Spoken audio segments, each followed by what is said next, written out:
Welcome back. It is Monday and we are starting in on chapter 8 of Matthew today.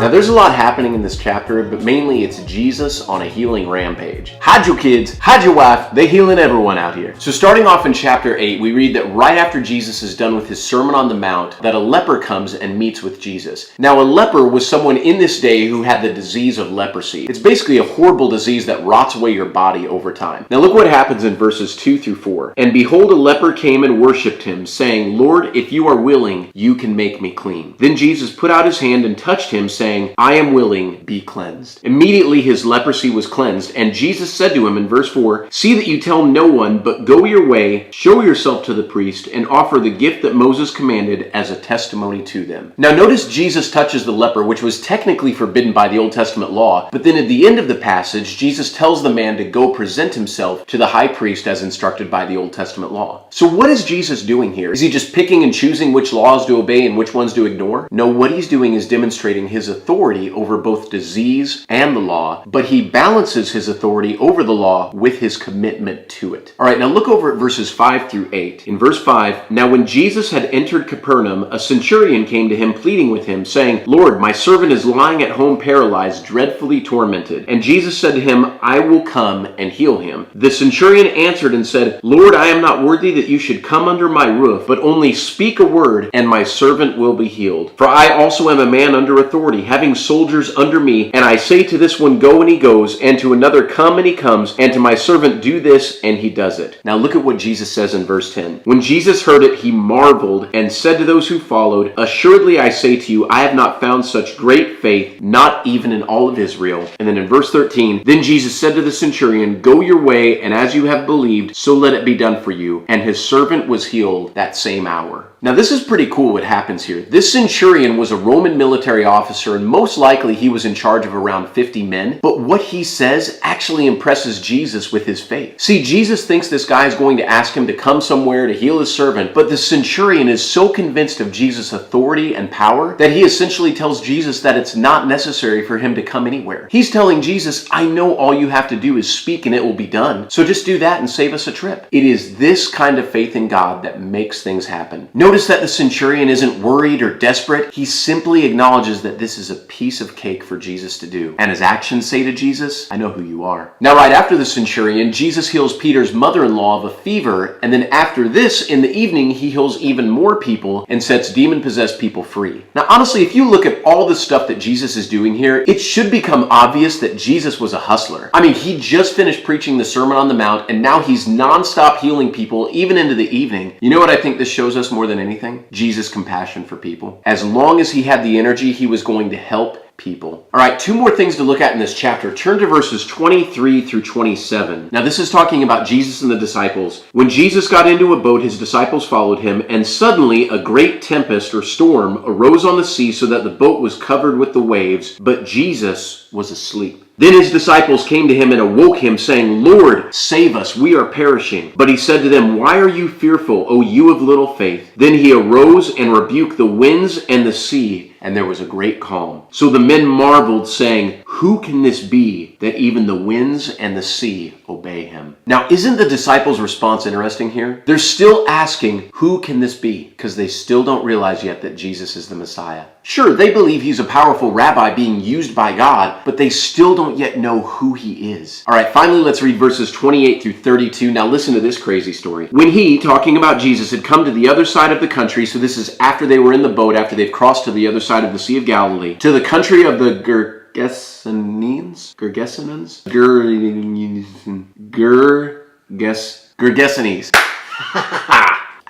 To the country of the Gergesenes, there met him 2 demon-possessed men coming out of the tombs, exceedingly fierce, so that no one could pass that way. And suddenly they cried out, saying, What have you to do with us, Jesus, you Son of God? Have you come here to torment us before the time? Now a good way off from there was a herd of many swine or pigs feeding. So the demons begged Jesus, saying, If you cast us out, permit us to go away into the herd of pigs. And he said to them, Go. So when they had come out, they went into the herd of swine, and suddenly the whole herd ran violently down the steep place into the sea and perished into the water. Okay, so that's kind of weird. So these demon-possessed guys are terrifying to people so that no one even comes near them, but here they are pleading with Jesus not to torment them. See, after Satan tried to tempt Jesus, all of the demons now realize who this guy is. There's no mistaking it now. They all know that Jesus is the Son of God. So knowing this fact, these demons are now face to face with Jesus, who has full authority over them, and they beg him to be able to go into the pigs. Now, I think this is humorous to some degree, as Jesus was Jewish, and he obviously didn't eat pork. So Jesus gives them permission, and these pigs go nuts and run into a lake and drown themselves. So what is Jesus showing here? He's now demonstrated his full authority over disease, nature, and demons. But coming up tomorrow, we're about to see him demonstrate his power over sin. Guys, that is it for us today with chapter 8. Man, a lot in this chapter and just not enough time to cover it all. Tomorrow we are picking it right back up with chapter 9, and we move further along into Jesus' ministry. As I'm sure you can guess, it's more good stuff that you do not want to miss. Hope you all have a wonderful rest of your Monday. I love you all. I cannot wait to see you back here tomorrow for chapter 9.